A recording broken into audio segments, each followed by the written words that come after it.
အားလုံးပဲမင်္ဂလာပါဒီနေ့ဆွေးနွေးပေးမယ့်အကြောင်းအရာတစ်ခုကတော့ဂျပန်နိုင်ငံရဲ့ politics အကြောင်းဖြစ်ပါတယ်နိုင်ငံတစ်နိုင်ငံကိုကွန်ပျူတာတစ်လုံးအနေနဲ့မြင်အောင်ကြည့်လိုက်ပါ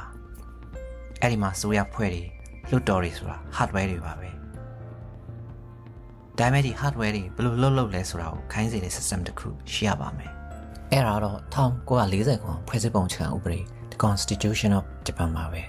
EJ မှာကျောင်းသားတွေပုံမှန်တွေကိုအလွတ်ကျကြတယ်ဒါမာယွန်းနဲ့အကျင့်ဖြစ်ပါတယ်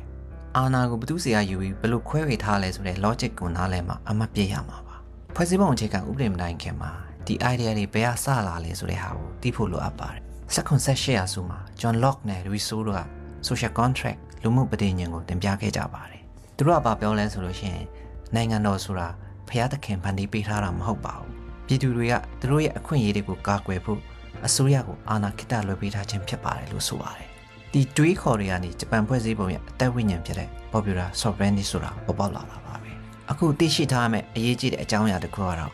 Meiji ခေတ်နဲ့အခုလက်ရှိခေတ်တဲ့နှစ်ခုကိုနိုင်ရှင်ပြထားတာဖြစ်ပါတယ်ဒီနေရာမှာ EJU အမြင်မိတဲ့ comparative study နိုင်ရှင်ချက်တစ်ခုဖြစ်ပါတယ်ပထမဆုံးအနေနဲ့ Meiji ခေတ်ရဲ့ဖွဲ့စည်းပုံ Meiji Constitution 1889 ကဂျပန်ခေတ်အကြောင်းကိုကြည့်အောင်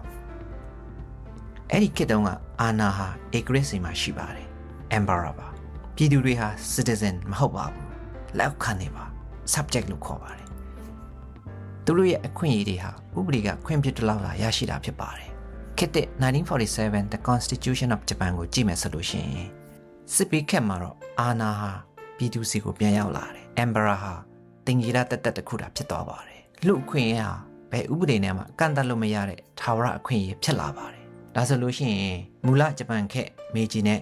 ခုခေတ်တဲ့1947ကစတဲ့ခေတ်နှစ်ခုကိုရှင်းပြထားတာဖြစ်ပါတယ်နောက်တစ်ခုအရေးကြီးတဲ့အကြောင်းအရာတစ်ခုကတော့ pacifism ဖြစ်ပါတယ် pacifism ဆိုတာတော့ငြိမ်းချမ်းရေးဝါဒဖြစ်ပါတယ် article 9လို့လည်းခေါ်ပါတယ်ဒီနေရာမှာတတိထားပါ fascism နဲ့မှားပါတယ် fascism ဆိုတာ fascist ဝါဒကိုပြောတာပါ fascism ဆိုတာစစ်မတိုင်ခင်ဂျပန်ခေတ်ကစစ်လိုလားတဲ့အာဏာရှင်စနစ်ဖြစ်ပါတယ် pacifism ဆိုတာတော့ခေတ်သစ်ဂျပန် modern ဂျပန်ရဲ့ Heiwa Shuki ပါ pacifism မှာစစ်တိုက်ခွင့်မရှိစစ်တပ်မရှိရဒါပေမဲ့နိုင်ငံတော်ကာကွယ်ရေးတပ်တဲ့အတွက် self defense force ဆိုတာရှိပါတယ်သူ့ကို SDF လို့ခေါ်ပါတယ်နောက်ဆုံးတစ်ခုကတော့ fundamental of human right အခြေခံလူ့အခွင့်အရေးဖြစ်ပါတယ်ဒီတတိယအချက်ဖြစ်တဲ့ human right ကိုဘယ်သူတွေကမောင်းနေလဲ check and balance ဆိုတဲ့သတိကံပုံစံနဲ့မောင်းတာပါဖြစ်ပါတယ်ဒီ mechanism မှာဘယ်သူတွေပါလဲဆိုလို့ရှိရင်နံပါတ်1ကတာရက်ဥပဒေနံပါတ်2က cabinet ဆိုတဲ့အုပ်ချုပ်ရေးနံပါတ်3ဆိုတာခုတ်ဆိုတဲ့တရားစီရင်ရေးဖြစ်ပါတယ်ဒီမန်နိုင်တုံးခုနဲ့ဖွဲ့စည်းထားတာဖြစ်ပါတယ်သူတို့ကတစ်ဖွဲ့နဲ့တစ်ဖွဲ့ကို check and balance လုပ်ကြဥပမာ cabinet